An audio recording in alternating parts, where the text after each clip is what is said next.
എന്റെ പ്രിയപ്പെട്ട ചെറുപ്പക്കാരാ, സങ്കടത്തോടു കൂടി പറയുകയാ, ഒരു ഉമ്മയും എന്നെ വിളിച്ചുകൊണ്ട് പറഞ്ഞതാ, ഭക്ഷണം കഴിക്കുന്ന സമയത്ത് ഒരു പ്രിയപ്പെട്ട ഉമ്മയുണ്ടല്ലോ എന്നെ വിളിച്ചുകൊണ്ട് പൊട്ടിക്കരഞ്ഞുകൊണ്ട് എന്നോട് പറഞ്ഞതാണ്, പ്രിയമുള്ള ഉസ്താദ്, ഒരുപാട് സമ്പത്ത് എനിക്ക് അല്ലാഹു തന്നു ഉസ്താദേ, എല്ലാം ഞാൻ എന്റെ മക്കൾക്ക് വേണ്ടി ചെലവഴിച്ച ഉസ്താദേ, എന്റെ ഇളയ മോൻ 23 വയസ്സേ ഉള്ളൂ, അവനിന്ന് കഞ്ചാവിന് അടിമയാണ് ഉസ്താദേ, അവൻ ഉണ്ടാക്കി വെക്കുന്ന പ്രശ്നങ്ങൾ മുഴുവനും പരിഹരിക്കാനായിട്ട് ഉസ്താദേ ഞാൻ എന്റെ വീട് പോലും നഷ്ടപ്പെടുത്തി കളഞ്ഞു ഉസ്താദേ, എനിക്ക് എന്റെ വീട് തിരിച്ചു വേണ്ട ഉസ്താദേ, എന്റെ പൊന്നുമോനൊന്നും നല്ല രീതിയിലായാലും മതി ഉസ്താദേ എന്ന് പറഞ്ഞുകൊണ്ട് കണ്ണൂരിൽ നിന്നൊരു പാവപ്പെട്ട പെങ്ങൾ വിളിച്ചു പറയുമ്പോ, നമ്മുടെ മക്കളൊക്കെ ഇന്ന് എങ്ങനെയാ സമയം ചെലവഴിക്കണത്?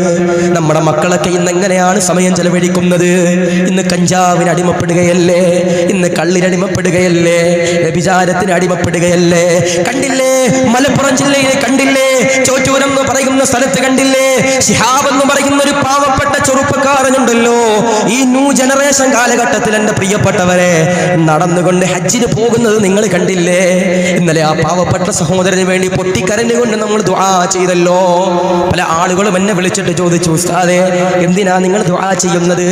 ഫിഖ്ഹി മസല പ്രകാരം വാഹനത്തിൽ സഞ്ചരിക്കുന്നതല്ലേ ഹജ്ജിന് പോകുന്നത് ഏറ്റവും മഹത്വമെന്ന് ഫിഖ്ഹിൽ പറഞ്ഞിട്ടുണ്ടല്ലോ.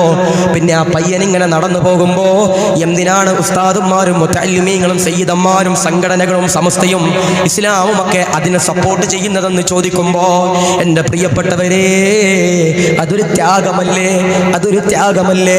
മുത്ത് ഹബീബിന്റെ റൗള കാണാൻ പോവല്ലേ, മക്ക കാണാൻ പോവുകയല്ലേ, അതൊരു ത്യാഗമല്ലേ ചെറുപ്പക്കാരാ?